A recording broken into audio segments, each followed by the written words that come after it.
Splatoon 3 inked its way onto the Nintendo Switch in late 2022, and it's seen a constant stream of players by engaging its community with Splatfest and seasonal updates.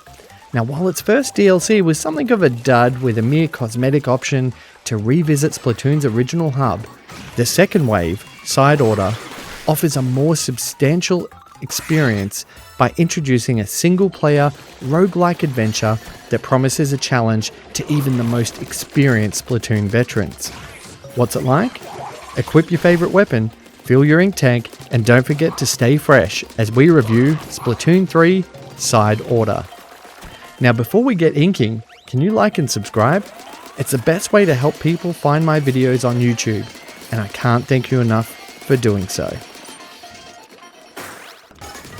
I just want to go off script for a minute and shout out to an up-and-coming Splatoon champion, Sophie.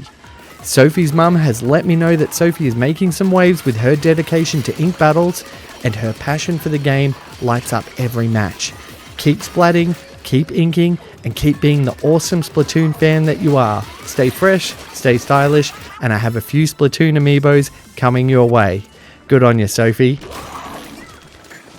As you start Splatoon 3, Side Order can now be accessed by visiting the subway station in the hub, and after a short chain ride where you doze off, the story starts. I want to avoid a lot of spoilers here, so I won't go into a few details. Instead, I want you to discover them for yourself. But let's just say after you defeat the first 10 levels, the expansion pack really opens up. Your objective is to clear the tower, which consists of 30 randomly generated floors and challenges that you have to defeat one by one to reach the top. The twist? Dying actually resets your progress and you go back to the bottom of the tower. Now while this sounds like a drag, the roguelike elements mean that it's not tedious at all, and each tower run is unique and challenging in its own way.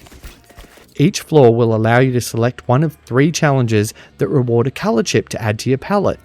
These can be things like more damage or paint spread, as well as new moves and abilities. Each challenge also has a difficulty level attached to it, and it's up to you which way you want to go. In a great move though, Side Order does encourage players to challenge themselves by increasing the likelihood of harder challenges should you keep selecting easy. Challenges consist of moving a ball to a goal, or guiding a spinner to the finish line, or simply defeating special enemies. While it sounds very simple at first, Side Order will constantly throw other Seminoids in your way, and your skills will certainly be tested.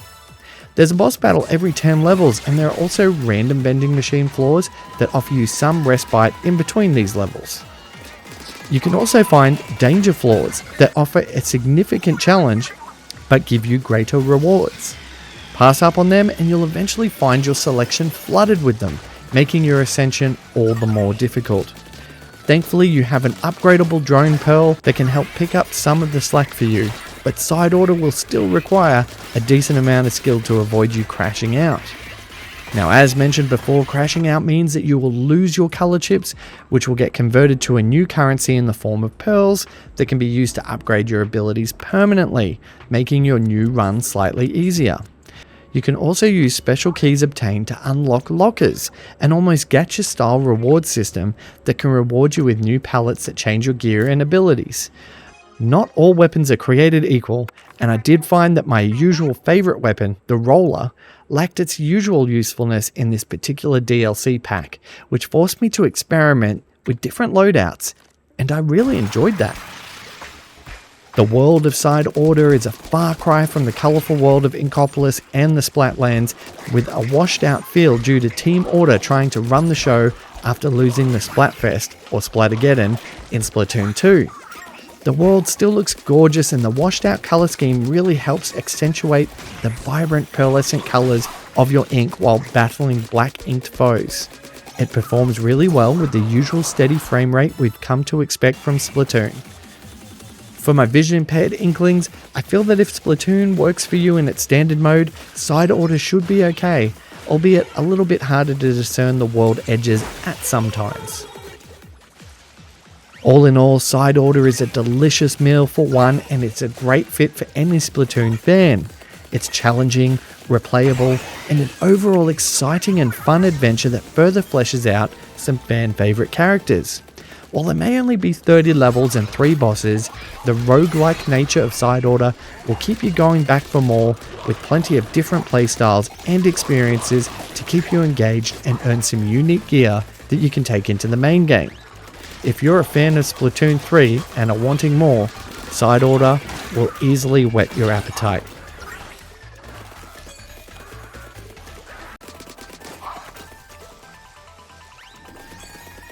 I award it an 86 out of 100.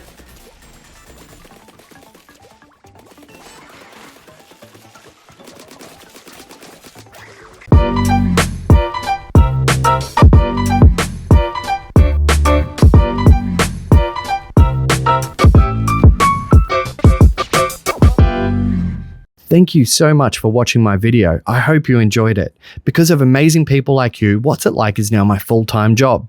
I also do want to do a special shout out to my Patreons, S Hill, K Skip, and D Kite. I couldn't have done it without your support. Thank you.